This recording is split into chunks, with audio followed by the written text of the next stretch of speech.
That's good. All right. And we can get started. Um, my name is Christian Larson. I'm the Executive Director of EDI and the Global Forum. This is our third Agora Talk leading up to the forum, which will happen March 18th to 20th here in Naples and at a number of institutions, Fondazione Amore Greco, hosting, and a number of institutions in the city as a kind of preparation and research for this annual conference in March. We hold a monthly Agora Talk on a topic that will then be explored in more depth at the forum. For this edition, we decided on the theme of the slow museum, aligning itself with the idea of slow food and this general cultural turn to slowing our lifestyles down, slowing down the way we look, the way we behave, the way we act with each other, as a kind of reaction to the speed with which information and the way we work, the way we interact with each other is causing all kinds of even neurological impacts. We have invited Maurizio Corbetta, a neurologist at the University of Padova, to join us. Hopefully, he will come in later. But first, I'm very pleased to introduce Jules Bernstein. She is a curator, researcher, and designer based in New York City. She is a curatorial assistant in the Department of Architecture and Design at the Museum of Modern Art, where she focuses on contemporary design and interdisciplinary research. She has contributed to exhibitions and publications at the Whitney Museum of American Art, the Brooklyn Museum, and the Princeton University Art Museum. Her work foregrounds design as a cross-disciplinary collaboration and showcases the political dimensions of material culture. She holds a master's in design studies from Harvard, GSD, and a BA in art history from Princeton University. Her current curatorial focus is an exhibition on slow design, curated with Paola Antonelli and Forrest Pelsu, which will open at MoMA in September 2026. I'm pleased to have you here, and please tell us all about slow design. Thank you, Christian. Thank you for the introduction. It's a pleasure to be here. I'm really excited to talk about this show that we've been working on. I will share my screen with you all.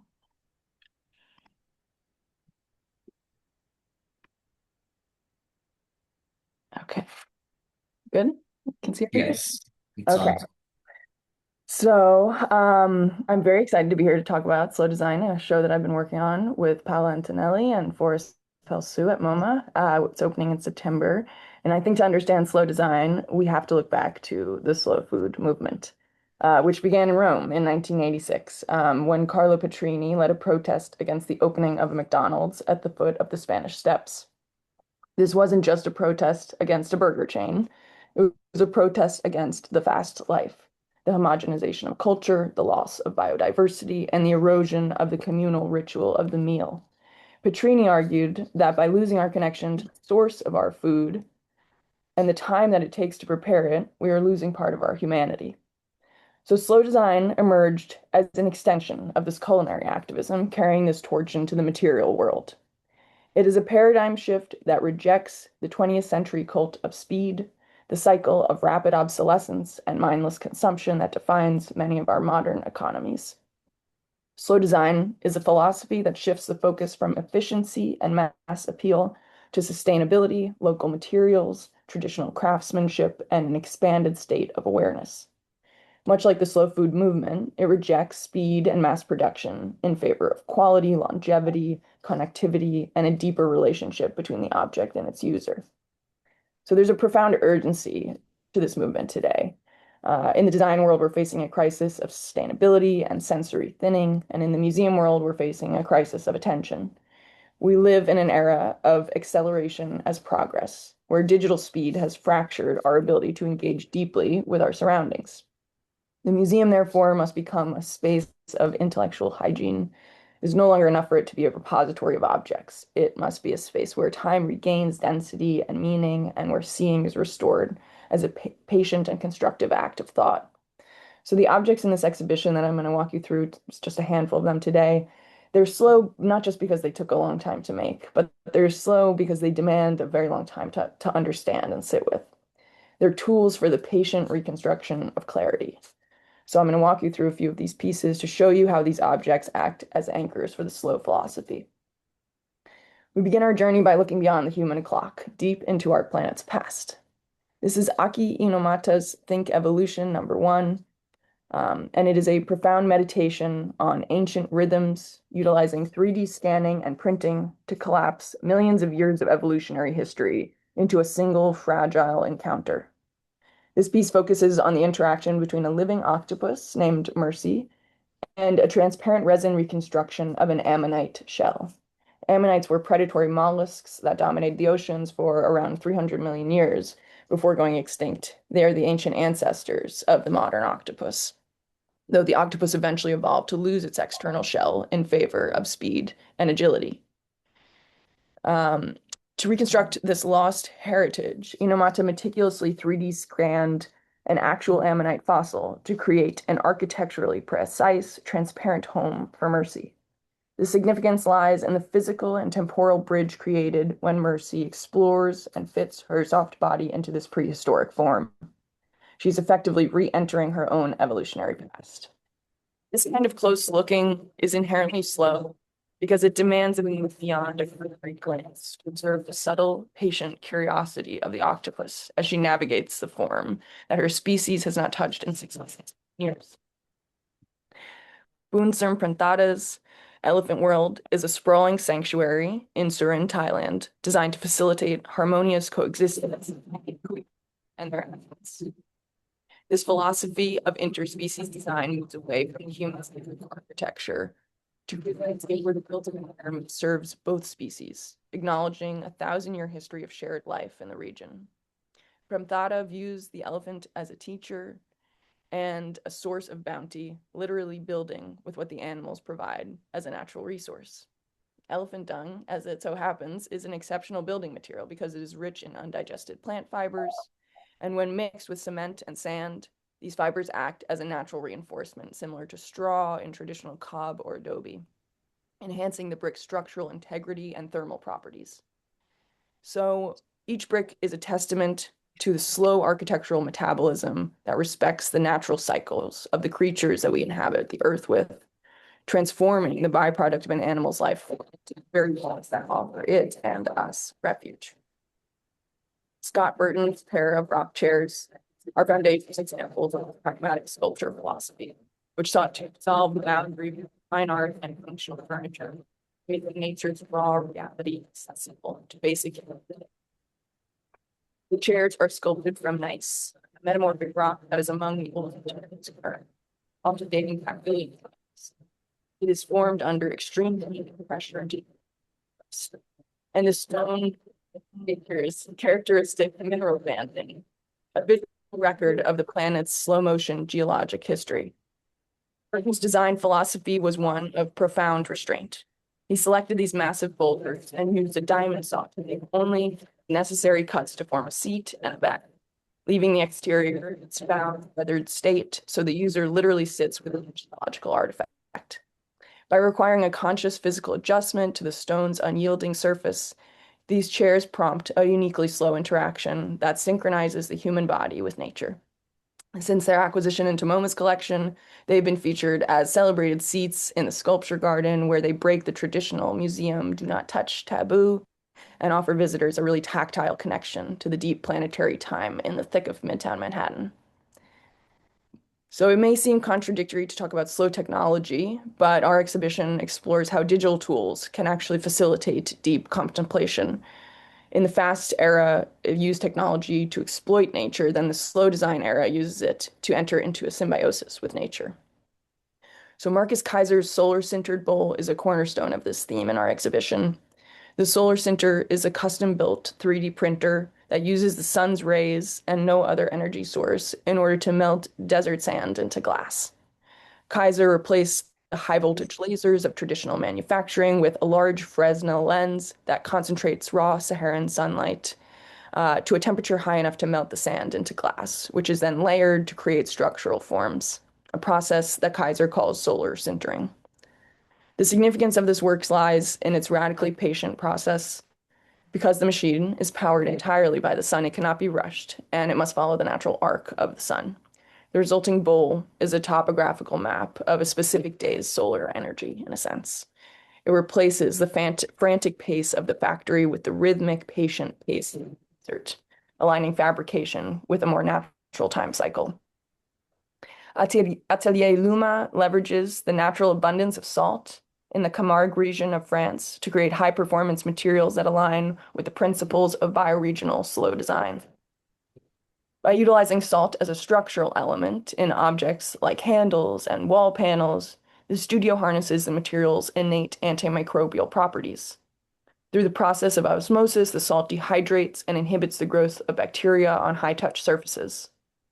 This application transforms a corrosive local byproduct into a smart architectural solution that is naturally self-disinfecting. And it's fire resistant and also light diffusing, and it happens to be beautiful. In the context of the Slow Museum, these works exemplify how deep material research can restore meaning and safety to the basic rituals of our lives, proving that sustainable design can be both technologically advanced and ecologically grounded. The Tatami Refab project by Honoka Design Lab addresses the decline of traditional Japanese flooring by breathing new life into a material that has defined the sensory experience of the Japanese home for centuries. Typically made of dried rush grass and rice straw, tatami mats serve as more than just flooring. They're a unit of measurement for living space, a tool for thermal and acoustic insulation, and a core component of cultural rituals like the Japanese tea ceremony. As a modern lifestyle shifts away from these traditional mats, this project utilizes 3D printed tatami resin made from pulverized discarded mats. This process of upcycled heritage preserves the material's distinctive olfactory resonance, the calming scent of dried grass, while updating its form through modern fabrication, ensuring that the soul of this slow tradition survives within a contemporary, durable framework. Slow design is fundamentally an act of social reconstruction, restoring meaning to the items we touch and wear and to the basics of our lives. Nana Kwaku Dua II, a Ghanaian designer and traditional chief, breathes new life into the kente cloth here, an inherently slow fabric, historically reserved for royalty and sacred rituals. Traditionally hand-woven on narrow looms through meticulous months-long processes that embed temporal density into every geometric pattern, kente represents a rejection of fast fashion. Dua updates this heritage by incorporating Chinese fabrics and embroidery, creating a modern tradition that maps 21st century global trade onto the ancestral loom. The fusion honors the soul of West African craftsmanship, trade, and migration while asserting its cultural resilience in a contemporary interconnected world. Christian Mendertsma's work is an exemplar of material transparency, characterized by a forensic level of thoroughness that defines the essence of slow design. For her flax project, she purchased an entire 10,000 kilogram harvest from a single farm in the Netherlands to ensure a closed-loop understanding of the plant's potential. This process is inherently slow, requiring seasonal rhythms such as retting, allowing the stalks to rot in the field to break down the cellular glues, followed by scutching and heckling to comb the silken fibers. Menderza's desire to stretch the material limits led her to create an entire ecosystem beyond the heat-pressed flax chair, including bio-based linoleums, heavy-duty ropes, and delicate handkerchiefs, all made out of flax. This exhaustive material mapping rejects the convenience of the global supply chain and the season in favor of bioregional design that accepts the limitations of the soil and the season and aims to produce objects made of entirely biodegradable fibers. The designer traced the journey of this flax from the field to the factory, documenting every laborer and every machine involved in the process. She ensures that the human effort is visible in the finished object, creating a repository of care that restores depth to everyday experience. This is design that hides nothing. Laura Lima has her communal nest series, which represents a radical shift towards interspecies design, where human craftsmanship is deployed specifically for the benefit of non-human actors. These monumental structures are woven from wood and thousands of discarded straw hats, which are unraveled and rebraided to mimic the complex hanging architectures of weaver birds. Once completed, these nests are placed out into the natural environment to serve as functional refuges and communal habitats for local bird populations. This process is inherently slow as it requires the designer to reject the anthropocentric sprint of modern construction in favor of a deeper, more patient observation of avian life cycles and their nesting habits. By using human waste to create animal architecture, Lima creates a bridge of earthly intelligence, suggesting that the future of design lies not in our ability to lies in our ability to provide for the ecosystem as much as we provide for ourselves. Clémence Altabergoiti, this is her work called Tresser l'ombre, Braid the Shadow. And it is a profound meditation on attentive looking and the intersection of celestial science and ancient craft. Developed during a residency at Vilaine-les-Rochers, the work is a collaboration between the designer and a master basket maker, Catherine Romand, as well as Pascal Decamps, an astronomer at the Paris Observatory. The woven wicker structure is not merely decorative. It is a physical algorithm that precisely reproduces solar trajectories of the Touraine region. By weaving together the worlds of astronomy and basketry, Alta Begoiti invites us to use the sun's rays filtered through the wicker to guess the time of day and the season. This installation serves as an invitation to reconnect with solar cycles at a moment when climate change is disrupting both the seasons and the traditional practice of willow farming. It is slow design that asks us to pause, to learn about our neighboring star, and to patiently reconstruct our relationship with time as the shadows shift. To see this work, you cannot simply walk past it, you must wait for it. Michael Reynolds is a visionary architect whose impact stems from his radical departure from conventional construction towards what he calls earthship biotecture, a philosophy centered on self-sufficient off-grid living. He has held a lifelong dedication to transforming the discarded waste of consumer societies, tires, bottles, and cans into structural assets, effectively redefining architecture as a tool for environmental survival rather than mere aesthetic expression. His 1970s project, Building Blocks of Empty Cans, demonstrated that repurposed refuse could provide a really high design logic by wiring together steel beverage cans to create a lightweight yet structurally sound brick. Reynolds proved 50 years ago that recycled materials could provide excellent thermal mass and structural stability. This was not a project of speed, but one of patient manual labor, gathering and assembling the artifacts of a fast consumption society to create a self-sufficient, slow burn architectural future. And finally, Sumire Morino's snowboard, Furisode snowboard, applies the traditional handmade craftsmanship of urushi lacquer to one of the fastest sports on earth. This board is a testament to the fact that slowness and modern high-performance objects are not polar opposites. Morino painstakingly applied real quail eggshells to create mosaic egg motifs you see before you here. Urushi is a natural, highly durable Japanese lacquer derived from the sap of a certain tree. It cures into a waterproof, antibacterial, and an acid-resistant finish. The sap is collected by hand, drop by drop, from trees that are at least a decade old and then is filtered and refined. Unlike paint that dries by evaporation, Urushi polymerizes. It requires a sweating cabinet, Moro, with high humidity and temperatures around 20 to 25 degrees Celsius to harden, often taking days between layers.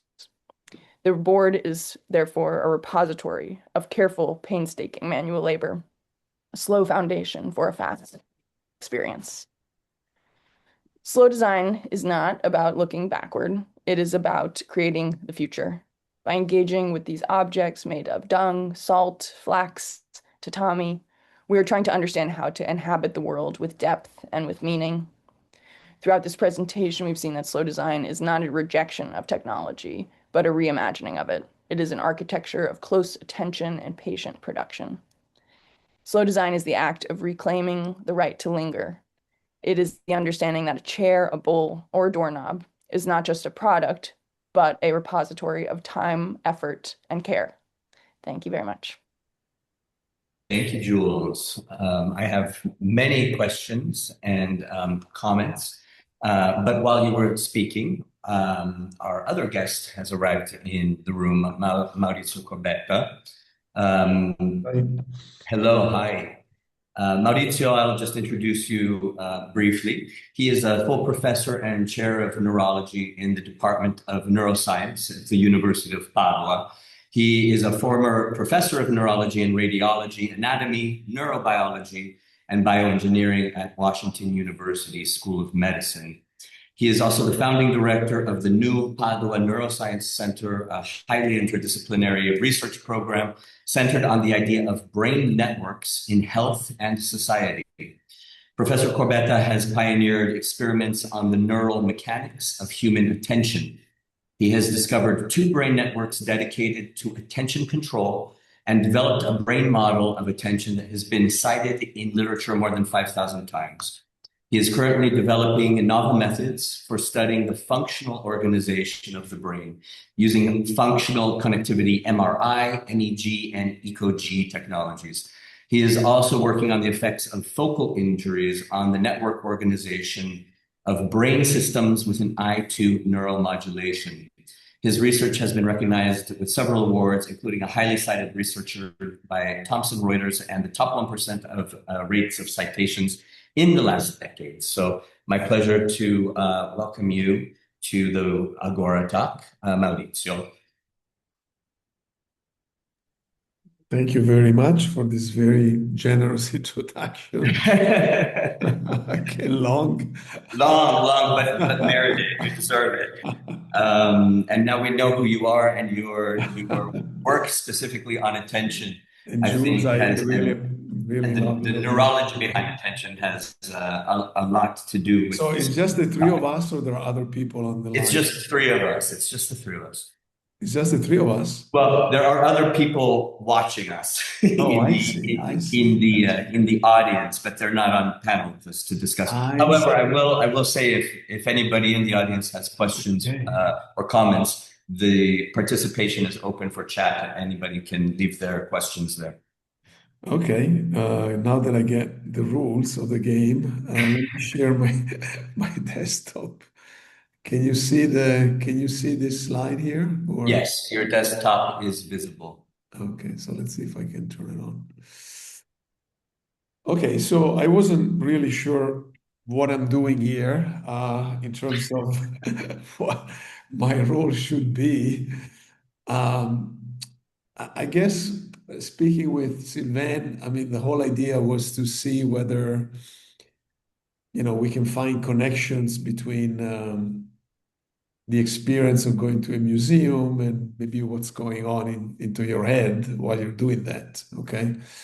And I have maybe 25 minutes worth of slides, but I can cut them down at whatever level and if we want to discuss things, we can stop at any point. So, I mean, first of all, I want to kind of give you, so it's really kind of a neurology, neuroscience lecture, but maybe with some no artistic connection whatsoever, but more like about what happens when we see things.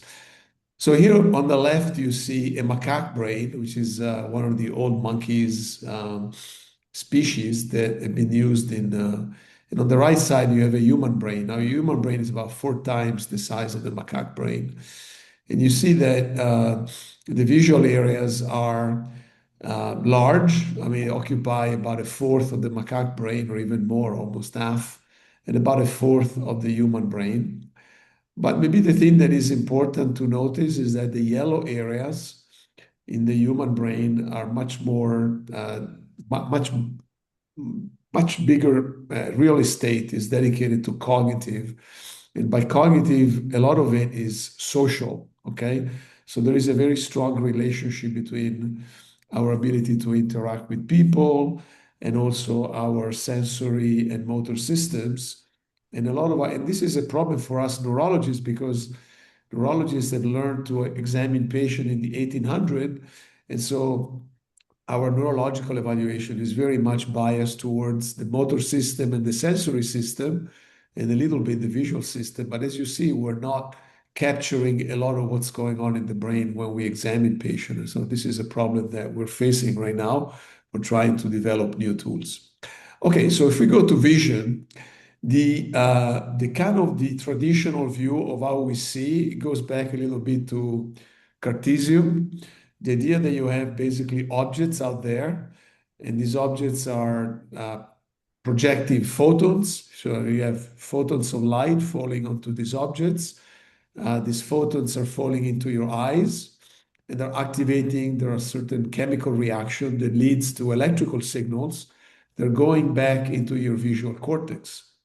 And the visual cortex, and these two guys from Harvard got the Nobel Prize back in the early 2000 because they discovered that in the visual cortex you have cells that are actually firing for specific object properties. So here you see this bar that is oriented at 45 degrees, and you see a very nice response of the cell. And here you have another bar that is oriented, slightly tilted from this orientation, and now it doesn't elicit any firing. And so the basic idea was that the visual cortex is extracting basic visual properties like the orientation of objects and somehow is reconstructing, as in a mirror, some of these properties into the brain. And of course, from the primary visual cortex, which is what I show you right now, then you go into association cortex. And we have both the macaque and the human brain. We have about 2,000 visual areas, and they're all connected, okay?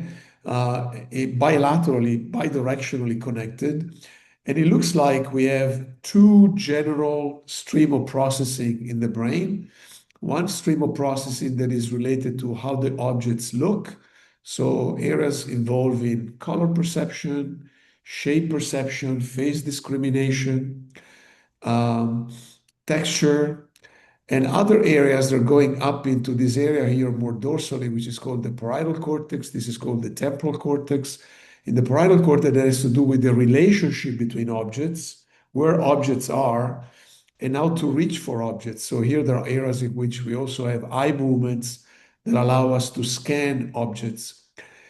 And this idea has been very influential because it tells that the brain kind of breaks apart a complex visual scenes in two sets of attributes, some of about where things are in space, okay? So this is called the where pathway, and this is what things are in space, and this is the what pathway, okay? More recently, we have also discovered that there is a third pathway that is completely dedicated to social perception. And so these are areas that are involved in analyzing the social information that objects or visual scenes provides, particularly faces. And so here do you see some of the canonical emotions of that we all have, happiness, disgust, contempt, anger, fear, sadness, and surprise. Basically, all humans and also monkeys and a lot of species, they have these basic emotions wired up in our brain, and we use this to transfer information to our peers to and of course, this is also being exploited in art a lot to transfer emotions and informations. So based on this idea of these two pathways, then when you have a lesion in the brain, you get a lot of damage that appears to be specific for these different properties of a visual scene. And I don't have the time to go through all these fancy syndromes, but I'm going to give you kind of a couple of examples, okay? So one of them is what happens when you have a lesion in the primary visual cortex. And this gentleman is Holmes. Gordon Holmes was a chief of ophthalmology at Queen Square in London after World War I, and he was studying people with bullet wounds to the head. Okay, so these are shrapnel getting through the head, and he was basically mapping what parts of the visual field were affected by lesion. And so he developed tools like this in which you look at a point in center and you present visual stimuli that are moving from the periphery to the center. And then you draw maps like this that allows you to see whether, everybody, this person is seeing and where is seeing or is not seeing, okay? And so we thought for a long time that vision was related to the functioning of the primary visual cortex, and that conscious vision, okay, was related to this particular area. But then sometimes in the 1970s, there were this observation, and this is a nice story. This is a patient that had this very large vascular malformation in the visual cortex. And so the surgeons, he had terrible headaches. And so the surgeon decided to excise this vascular malformation. And then after the excision, the patient, boom, had this whopping visual field defect affecting both sides of his left field. And he was at Queen Square in London, and the resident was coming in from the left side, and the patient would turn. And then the resident says, okay, well, I made some noise, and the patient turned because and then he kind of walk in, tiptoeing, not making any noise, and the patient turned again. So the resident asked, well, how is it possible that the patient is seeing me even if apparently he's completely blind? And so they called this gentleman, who was the chief of physiology at Oxford, and Larry was working with monkeys in which there were being done some surgical ablation to study their visual field. And so they called Larry down in London, and they said, okay, well, why don't we use some of the same techniques where they're using in monkeys? Monkeys cannot speak, and so we have to give them like a piece of fruit, and then the monkey has to reach with their hands or with their eyes to detect and localize and have the piece of fruit that was positioned in the blind field. And it turns out that this gentleman, this is his right visual field in which pieces of apples have been placed in his right visual field. And this is what he's doing in his left visual field, which is his completely blind field. And this game was played by saying, okay, well, I don't see anything. Why are you asking me to detect anything in my blind field? I don't see anything. I'm not conscious of anything. It says, well, let's play this game. You try to reach where you think, where you feel that the stimulus is there. And it turns out that he was almost as good as in his seeing field. So he was doing all of this unconsciously, okay, with no consciousness. And I think this is a very important lesson that we're learning by studying these patients, that a lot of what we're seeing is coming through not just our conscious vision, but also our unconscious vision. And unconscious vision is the one that is most strongly related to emotions and is most strongly related to the basic functions of the brain, which is survival, reproduction, and defense. And so here I'm going to show you this little movie, if it works. So this is a patient that has this phenomenon called blind sight. His visual cortex is completely damaged. He doesn't have any vision, okay? But now, and of course, it's been blurred for privacy reasons, now he's been asked to travel to this obstacle course, okay? To see whether he's bumping into objects, okay? And now you see that here's the patient, and he's kind of walking gingerly because he doesn't see anything. And he gets next to the trash can, and with no instruction, he just goes around the trash can. And now there is another trash can, and he kind of feels his way around. And now there is a camera pole, and again, he's walking fine. So he's doing this without seeing anything, right? That's incredible. He can navigate with, and all of this is just because he has this sense of vision, of navigation, which is independent of consciousness, okay? So it turns out that there are pathways that from the retina, they can completely bypass the primary visual cortex responsible for conscious vision and go into these other regions that are now controlling motion and other things, okay? So now we go into the ventral pathway, okay? We went into the visual cortex, now we go into the ventral pathway. I'm going to show you a couple of examples. Here's a patient that he was talking with his doctor, and suddenly his vision became black and white. He lost completely his color vision. And it turned out that he had two stroke in some areas that are specifically related to color processing. and are located back here below your ear, your lobes, in the back of your brain. And if you're missing these areas, then you cannot recognize color. If some of you that are online, all of you should be seeing, if you have normal color vision, you should be seeing the number 68. If you don't see the number 68, that means you're colorblind. You don't know, because the chips, the color chips, I have the same luminance and the same contrast, and all the basic visual properties are the same as the brown chips.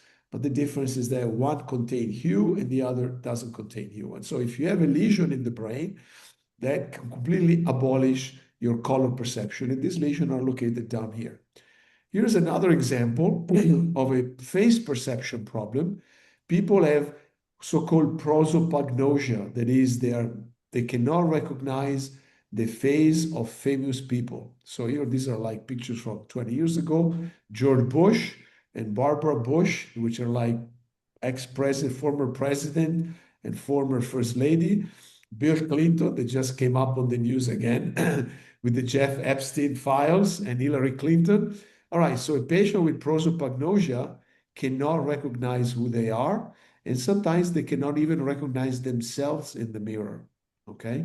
They have trouble in making a facial recognition, but they can recognize emotion, they can recognize happiness, they can recognize whether someone is communicating or not. The only thing that is lost is the visual identity of a person. And again, here's a case that if you look at a familiar face like Richard Nixon, a patient with prosopagnosia is going to look at that face as if he had seen Richard Nixon, if he recognized Richard Nixon, because familiar and unfamiliar faces are generating patterns of eye movements that are different, but the patient cannot recognize the face, doesn't know it's Richard Nixon, but is looking at Richard Nixon as if he was familiar, okay? So this is another example of unconscious cover recognition, like in the case of blind sight. And so, all right, so let's move on, because I think these are syndromes now of the wear, okay? I'm just gonna show you this movie. It's funny because I had 28 years old, I guess, at that time, so I was a little younger. So here's a patient that has this lesion in the dorsal pathway, and now he's not seeing anything. He's not paying any attention going from left to right. And now he detects something on the right side, but is completely very quick in detecting things from the right to the left. So he has a syndrome called visual neglect, in which his attention is completely biased to the right side of space. He can see fine, but his attention is biased to the right side of space. And now you can see that he's looking for objects. His search starts from the right, and he's having a lot of trouble moving to the left, okay? Okay, so up to now, I told you that we have the visual system. I told you that we have areas that are specialized for different properties. But now we got a big problem. How do we link things together? How do we see a picture that contains color, motion, location, and if it's a movie, we also have sound, okay? The so-called binding problem. How the brain, all this information has been scattered around in different areas, how things are getting recomposed together, okay?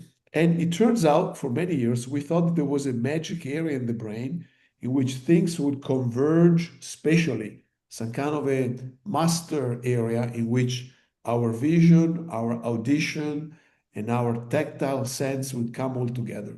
But it turns out that's not true. That's not the case. The brain is binding things by time, okay? Is a timing mechanism, and that works this way. Basically, you have different areas that are encoding different properties of this visual scene. And these areas, when the properties all belong to the same objects, all these areas are getting synchronized along the same frequency, okay? So for instance, the shape of the zebra is getting synchronized with other aspects of the zebra, like for instance, the texture of the zebra. and is also getting synchronized with the orientation of the zebra. So multiple areas are coding these different features, but temporally they're oscillating together to provide the percept of the zebra to, to the observer, that is, to whoever is reading out the visual activity. Okay, so that's the way we think about this is what's going on. But there is another problem in perception, which is also very important for attention. It is also important how we show information. One time I was in Milan, Silvio Berlusconi, you probably heard his name, the guy that ran Channel 5 in Italy, the tycoon prime minister, okay, scandal with women, young women, etc. Okay, Silvio Berlusconi had a bunch of creative people. They were organizing publicity spots for older people. They want to show it on TV. So the publicity spots were very busy. There were a lot of color, a lot of lights, and there was tons of information on the screen. And they called me as a consultant and says, "Okay, what do you think of this spot for people that are over 60?" And I looked at this thing. It was like a complete mess. There was so much things going on and flashing, etc., etc. And it came to me, I realized something that, of course, I had studied, which if I look at a painting, there is infinite amount of information in a painting. By the time it gets into my retina, I'm down to about 1 million bits of information because the optics in the eyes, the aqueous, the water that you have in front of your eyes and the lens is reducing the richness of this scene down to about 1 million bits of information. By the time you get down to the visual cortex, you're about to 10,000 bits of information, and we can retain for every seconds only something between 4 and 40 bits of information, which means that there is a huge bottleneck, which is called the attention problem, that basically the brain is reducing our perception to very small bits of information that we take in every time we make an eye movement. We take in 4 bits, 10 bits of information, then we make another eye movement, and we take another 10 bits of information. But surprisingly, the painting looks static, looks normal, doesn't look like we're moving the eyes every quarter of a second, right? Yet the brain is taking in these things every quarter of a second. And it's taking in a very small amount of information every time, even though what's out there is an infinite amount of information. So how that can happen, okay? And this is a very interesting problem, which is the eye movement problem, okay? So if you look at this visual scene, you're looking at this visual scene. Now I'm recording your eye movements, and I can show you that your eye movements on the right are going to the most salient part of a picture, okay? They're tracking the face, the clothes, the furnitures, the main people in the picture. So when we take in this massive amount of information, we are just focusing on some of all these details. But the problem gets even worse because when I move my eyes, I fixate for 50 milliseconds, and then for a quarter of a second, my eyes are moving. And when I'm moving my eyes, I don't see anything. Everything gets suppressed in my visual cortex. So I think about you're taking snapshots of 50 milliseconds. In between, you have blank periods of 200 milliseconds, and yet your visual world looks static. So what happens? What happens is that we're hallucinating the visual world from the inside. And we're hallucinating because we have something called spontaneous activity in the brain. And this is a picture of your spontaneous activity in the brain. And this spontaneous activity is providing the prior through which you can fill in all the information that you're seeing serially and sequentially, okay? So what it means is that if you're looking at a painting, I mean, maybe you've never seen that painting before, but you kind of have a good sense of what houses and landscape and faces and bodies and objects are. And this is kind of your brain as a gist. And then you're going to use this very fast scanning mechanism to fill in this picture. And as you're filling in this picture, you're building more this spontaneous representation, okay? And this is how we're building semantic maps of the world, okay? Semantic maps means information that we have in our head and they're forming our knowledge system, okay? And so people have been scanned and there has been maps of this semantic knowledge. And you see here that, for instance, the areas in the social pathway, social information is stored down here, where you have these visual areas that are going into this third pathway. And body parts are more stored, local locations are more stored dorsally and so forth.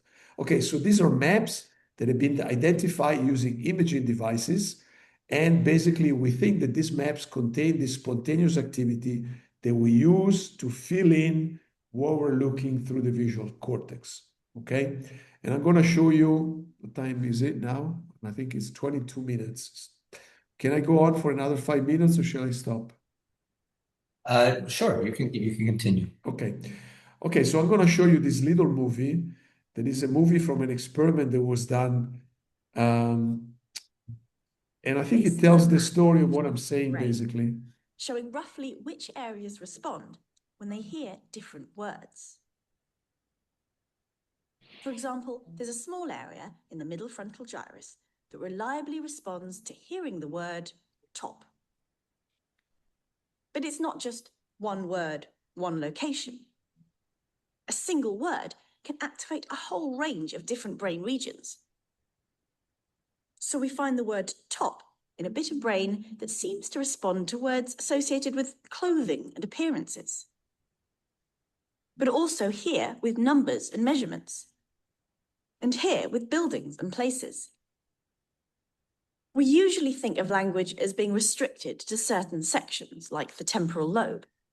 So researchers were surprised to find activity all across the brain and in both hemispheres. The map was made by scientists at the University of California, Berkeley. They put volunteers in an MRI scanner and had them listen to stories for 2 hours. Back in the front again, deep, deep, and she pulls out a pack of matches that have been laundered at least once. By monitoring blood flow to different parts of the brain, they worked out which places were responding to the meaning of the words, the semantics. They found that different bits of the brain responded to different kinds of words and concepts. And they could group them into rough categories, shown here by the different colours. Dark green bits, for example, were most activated by words to do with numbers, red bits by social words. Here in the right temporoparietal junction, this speck of brain, just a few millimetres across, was found to respond to words like wife, mother, pregnant, and family. And this bit just next door responds to some of the same social words like family and wife, but also words to do with places and people like house and owner. Generally, the concepts represented in each brain region relate to other functions that scientists already know about. So words to do with how things look, such as stripes, are likely to be found near the visual cortex. And although each individual's map is different, looking at these 3 brains, it's clear that different people have the same kinds of concepts in the same kinds of places. This is the first time we've been able to map the semantic systems of the brain in such detail, discovering that words are grouped by meaning and revealing just how complicated and widespread the word maps in our heads really are. And the brain map is available online for anyone to explore. Okay, so I think that was pretty impressive. And I think when you think about pictures, okay, basically you get the same thing, okay? These are words, but for pictures, the same general idea is very distributed, and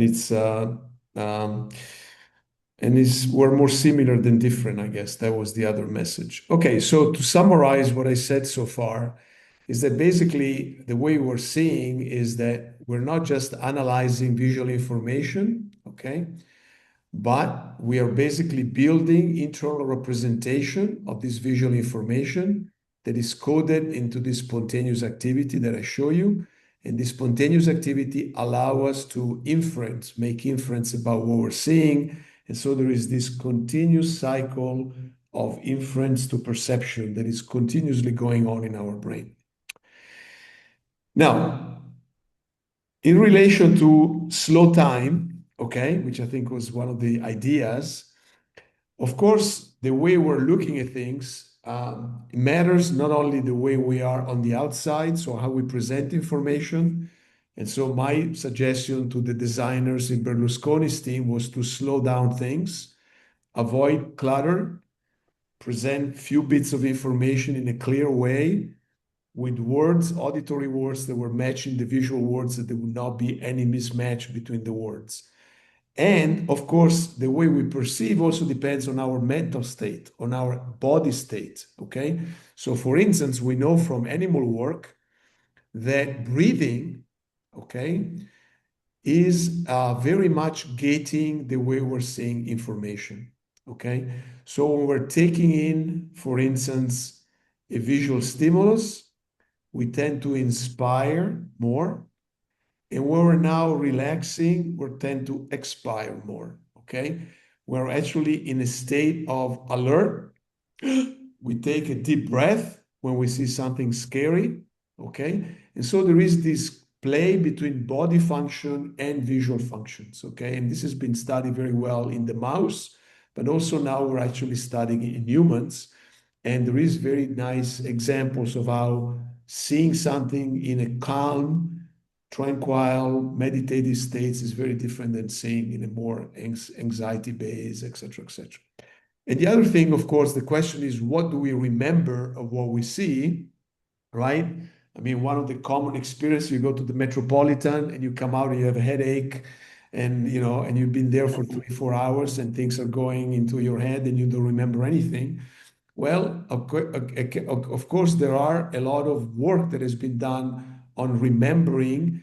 And I think one major discovery has been the fact that we need to associate the nonverbal processing provided by pictures with verbal processing provided by words. And the other thing is that we need to integrate this with knowledge that we have now, so that, for instance, a docent should not just be speaking, but should be interacting with the audience and with the people they're visiting, because I think you want to have people actively working on the information they're receiving. Okay, and there must be an interaction, not just a unidirectional communication. The communication has to be bilateral, and of course, it's better to say elaborate more knowledge on a few pictures rather than having 20 pictures in which you elaborate very little knowledge, okay? So I think it's much more important for encoding to have a strong interaction between your action system and your memory with a few bits of visual information rather than having a lot of visual information and very little elaboration. So these are some of the things that have come out of science, to how to train your visual system. So we want to have a few visual stimuli. We want to explain it verbally from memory. We want to contrast it with a nearby concept. We would like to apply this to a new problem. And eventually you want to strip away the visual and replay what you just learned, okay? So ideally, maybe at the end of a visit or at the end of a movie, people should write down perhaps what they've remembered or what they've seen, because visual should not be scaffolding, should be scaffolding for knowledge and not crutches, okay? And I think I stop there. Some thoughts, a little bit random probably, but hopefully you got something out of this kind of disorganized set of slides. Absolutely. Maurizio, if you would unshare your screen and then we Yes. can continue the discussion between the three of us. Okay, and so now, how do we take what both of you have presented and apply it to the idea of slowing down time, which is a reaction to this high velocity information environment that we're all living in, right? This moment where we're constantly streaming information flows, and it has an impact on us. And in a very physical way, and as Maurizio has mentioned, in a neurological way. Even your point about information having a kind of bottleneck with the attention problem, that we can only take in so much. The 4 bits of information per eye movement is indicative that there is a friction or a problem with the way that we're consuming information these days. And one solution is a very physical, material-driven, reconnecting to nature through these processes of design that are not industrial, that are not fast, that are not McDonald's, that are rooted in reconnecting to natural materials, craft-based processes, objects that are invested with histories, social meaning, context that make us question, that connect us to each other in a social way. These, I think, this is very interesting, the physical aspect of and material aspect of your presentation, Jules, that we can slow things down in a material sense rather than the visual onslaught. Maurizio, I was also struck in relation to this idea of the physical, that even though we're talking about visual processes or visual cognition, how many times you iterated physical properties of the process, that even with blind sight, there's an entire apparatus of the body of sensing space that isn't even dependent on the visual, that we're using all of our senses in a way to perceive the world and work our way through the world. So how do we deal with the screen? The screen as the problem of this information that we're addicted to it. We've got our eyes fixed on it. What is the role of the museum in helping us? Is it an antidote or a remedy? Can it be a kind of counter technology to this fast-paced environment, information environment that we live in? Just some of my thoughts with that, trying to tie your two very different perspectives together into something where we can think about the museum as the locus for public acknowledgement and change, to remedy any kind of stress, anxiety, unease, disorientation that we're experiencing through this contemporary moment.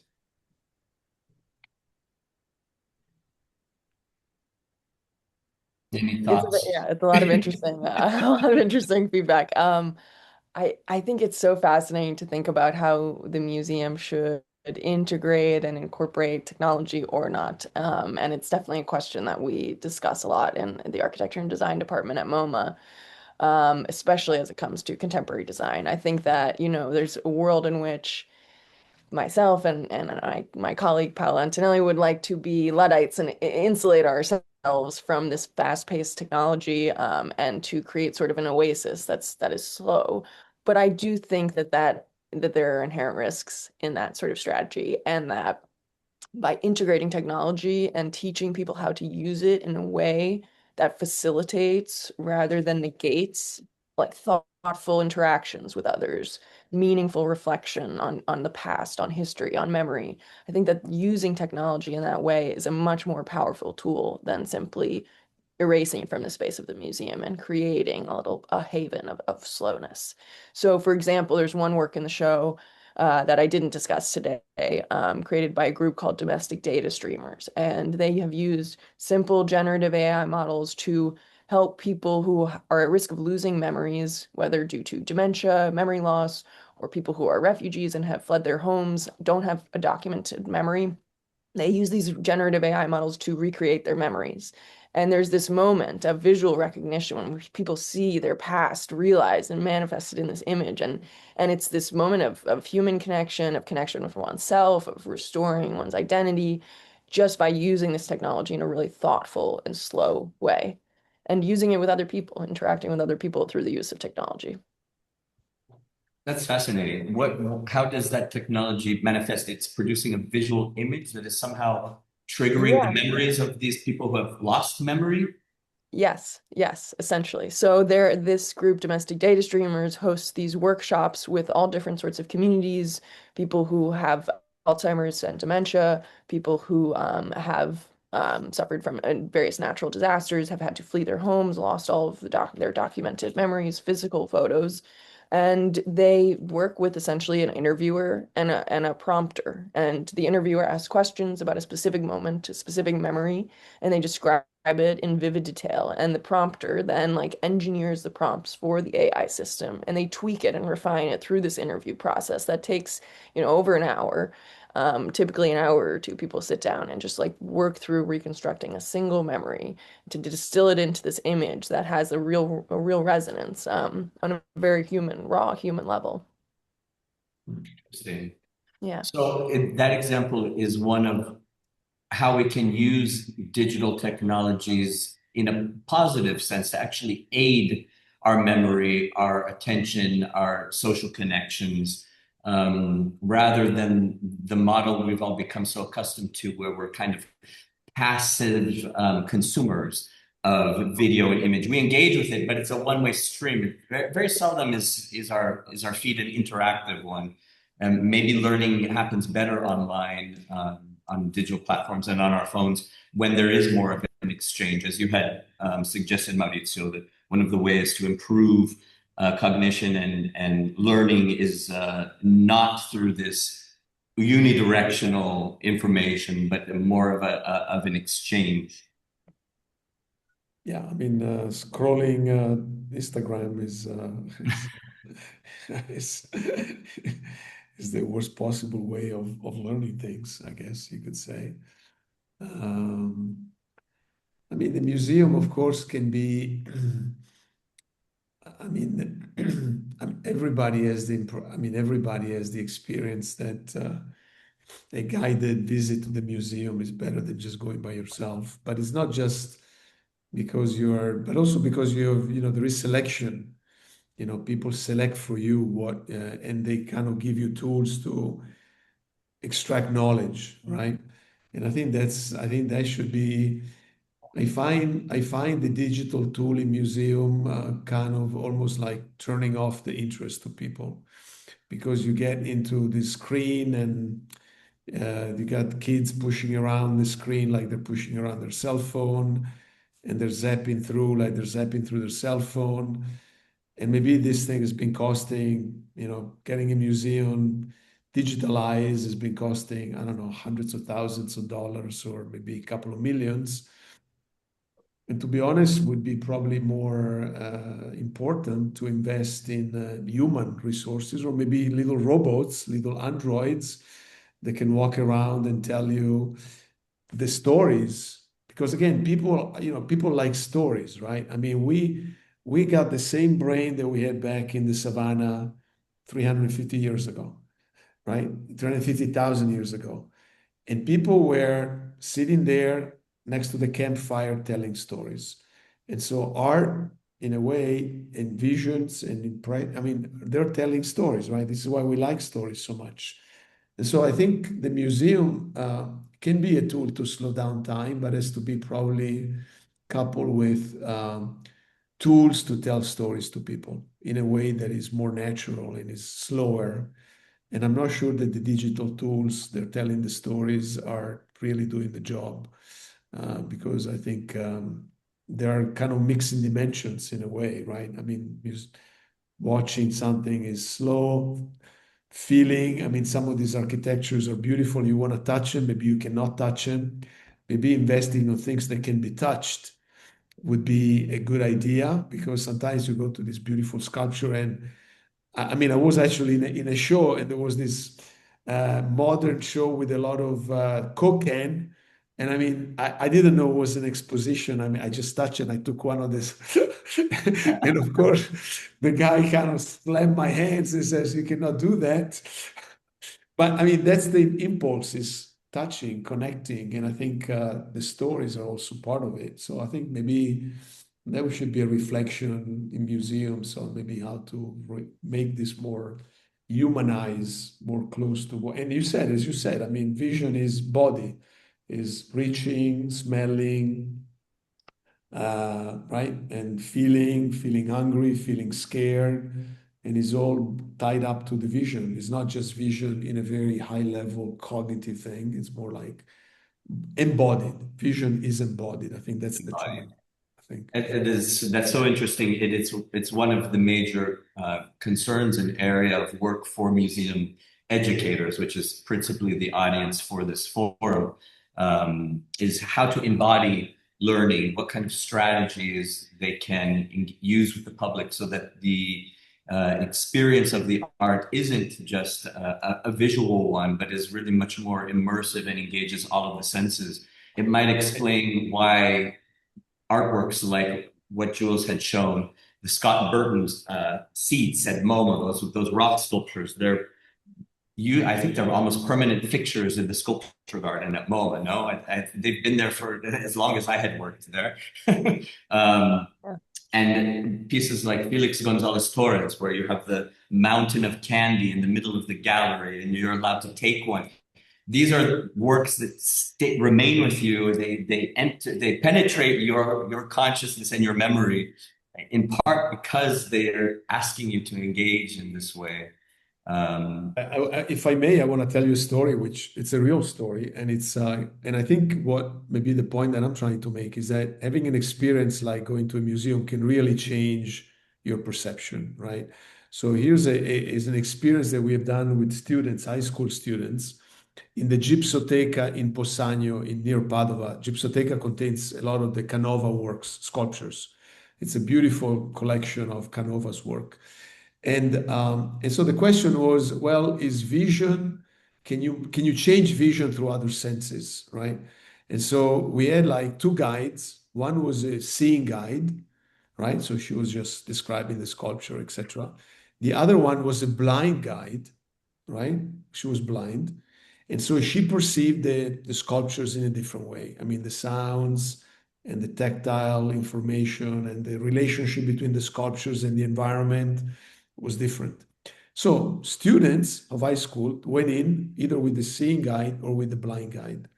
And at the end, before and after, they did this test in which we were measuring the relative imbalance in their senses between vision and audition. In a normal person, vision always wins over audition.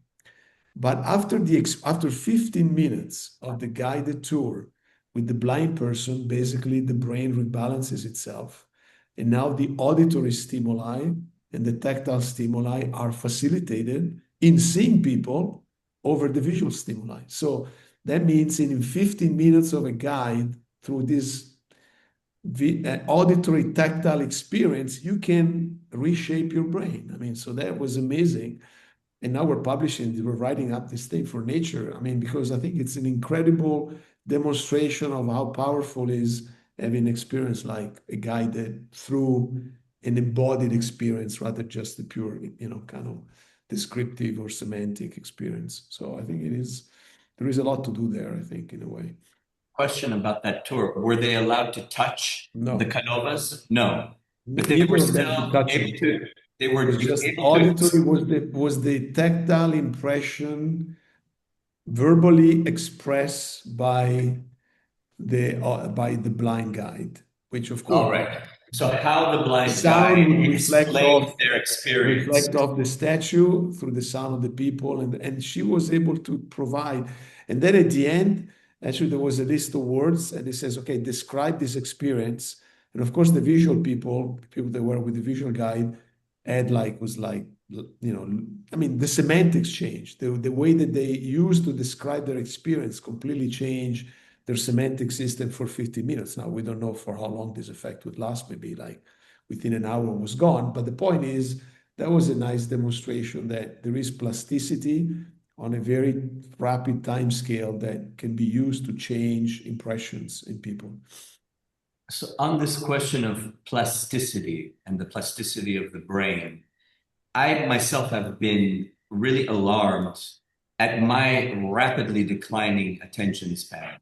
I used to be able to sit through avant-garde films, and that are so boring to me today. I can't take it. I need quick bites of little reels from Instagram in order to, feel satisfied.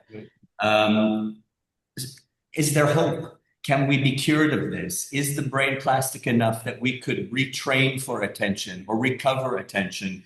Is it like a muscle that could be trained and we can grow it back? Or are we going to be permanently kind of incapacitated to pay attention by the onslaught of this information we're constantly navigating? Well, it depends how you grew up with. I mean, I think we all grew up with slower images. Now, I think, in fact, the American Society of Pediatrics has forbidden any screen device until age 3 or 5, I think. Because as your brain is wiring up, if you're getting used to this fast pace, then your dopamine is gonna click in only when you get fast-paced information. If you got slow-paced information, it gets boring and you don't get any reward. And so I think, yes, you can retrain yourself. I think we just need to take pauses or, yeah, rest, brain rest, I guess, visual rest. So we're turning into dopamine junkies. That's essentially what this I system think is. that's it. Every time you click that button, there is a little bit of squirt of dopamine into your brain, the love Interesting. molecule. Which is the same molecule for everything: cocaine, love, smoking, ice cream, Yeah. Yeah. having a nice meal is always the same. There Little is pleasure. there is another button I heard though that turns the phone off, which is crazy, it's a crazy thought, but you could push that button. That's true. Maurizio, you had also just mentioned a generational difference. So kids growing up today being denied the screen until they're 5 or even later is one tactic of dealing with it. But do you have any information about generational differences where those of us who are older and have had to incorporate these technologies as they've You guys are evolved over the younger. course of our life versus those who are born digital? Is there a difference in the way that they perceive information? Are they able to multitask, have fragmented brains, and total control over these data streams? Or maybe they navigate them in an easier way that somebody older like me. To be honest, I don't know the developmental data. I should look Okay. if there is any data on that. We know that training, gaming and well, gaming of course has effects on attention. You develop more peripheral attention, and there are positive effects of gaming. There are also negative effects of gaming. We know for sure that multitasking is an inefficient way of working. That has been demonstrated. I mean, in general, because every time you switch attention from one task to another, you check your phone and then you go back to what you were doing. You're losing about half a second to do that switch. And then it takes about 3 to 4 seconds or 5 seconds to get back into your primary task. And so if you keep checking your phone, then you might, over 8 hours of work, you might be losing maybe 2 hours just switching back and forth. So I think it's much better. And I think this is well known at Amazon and Apple. And so the software engineer, they put their phone into a closet in a little locker when they get in at 9, and then they recover their phone at 12 or 1 when they go to lunch by So by company instructions. I the mean, corporations are mandating no cell corporation phone says use at work. no phone while you're coding because otherwise you cannot code well. You're not fast enough. You just get distracted. That's pretty telling. Um, Jules, most of the objects that you had presented to us seem like they are very contemporary, like very recent. They don't have a lot of history behind them. So there may not be a lot of information about how they've been integrated into communities or use. But is there any evidence for any of those pieces that they are helping people to build attention spans or slow down their lives, find the remedies that we're looking for against the digital onslaught? Yeah, I mean, I think with this exhibition, we're hoping to like teach by example and lead by example. So we're picking up on these designers who are slowing their own processes down, who are in some way really taking the time to put, care, attention, thought into every step of the process of producing a design object, whatever it may be, whether it's, a piece of architecture, part of a structure, whether it's a chair, a bowl.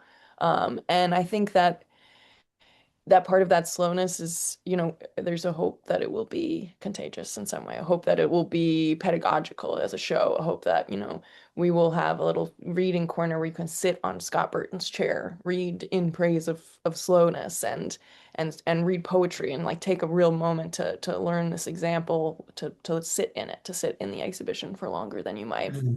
But, it's true. A lot of these works are very contemporary. And, I think that there are, a lot of studies showing that using, for example, animal waste products to create sustainable architecture really reduces emissions, reduces a lot of, just the negative effects of the construction and building industry. But, in terms of actual our attention span and the neurological impacts of taking a slower pace as we produce these things, I think it is yet to be seen. And hopefully the show will be, contributing to that discourse. I wonder, Jules, if just to propose an experiment, I like to do experiments. So Yeah. it might be fun to, give people a little bracelet where you measure maybe heart rate when they go Oh, in, I and then love that idea. you take it when they go out, and maybe you give a group, one way or the other. I mean, that would be easy to do, and you can Wow. maybe show that there is, they're slower and their interbeat variability Yeah. gets better. And I think that would be a demonstration that, the experience is having a positive effect. I mean, there is a lot that can be done now. There's all this technology about sensors that could be used to show the efficacy of some of these experiences. And I think that would be a fantastic thing to try. Yeah. It I, would lo I be- love that idea. Thank you for sharing that suggestion. That's great. One It's of hard to get the it's hard to get tangible metrics on how an exhibition really impacts an audience. So it's honestly really great to collaborate in this kind of setting and talk to a scientist about how you might measure it. okay, well, maybe we can do Yeah. it. One of the beauties of doing a show about design and material objects is that it offers a real opportunity to engage audiences beyond just the encounter with the object. How do you explain the processes that went into making it, the natural materials, the harvesting of those materials, how the things are distributed, how they work, the social interactions and the use of the objects? You have so many angles that you can approach didactically, even in the space of the museum, if you have, I don't know, the right apparatus to engage those ways of learning and sharing the information. It's difficult because a lot of time we're so conditioned in museums to have, here's the sculpture on a pedestal, and just admire it from afar. Maybe you'll read a label and then you move on. But with design, it's integrated into so many systemic structures of how we work, live, and make, interact with each other, that you have the opportunity to engage these visitors in a very different way than you might with a painting. Yeah. Yeah, I definitely agree. I think the goal will be to have like a lot of public engagement. Our, as you know from your time at the museum, our learning engagement department is fantastic, and they have a lot of great public initiatives that bring a lot of people to the museum that wouldn't normally just stumble in. And I think also, bringing in specific groups, specific communities, specific like local nonprofits and organizations, and working with those groups to see what sort of resonance this show can have with them specifically. Having the sort of human interaction of guided tours, and also having, extended object labels, which just explain the work, explain the material properties of the pieces, and really give you some background and context into the like very complex processes behind a lot of these works. But it's really just a matter of, words, language, explanation, human interaction, and public programming. It is amazing how something as simple, a technology as simple as a really well-written label can do a lot of the work for you in an exhibition. You don't need fancy gadgets and technology to Yeah. bells and whistles to attract the attention.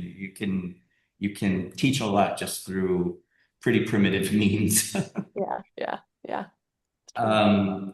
You both have given me a lot of your time very generously. I want to ask anybody who's still with us in the audience, if they have any questions, they can share to the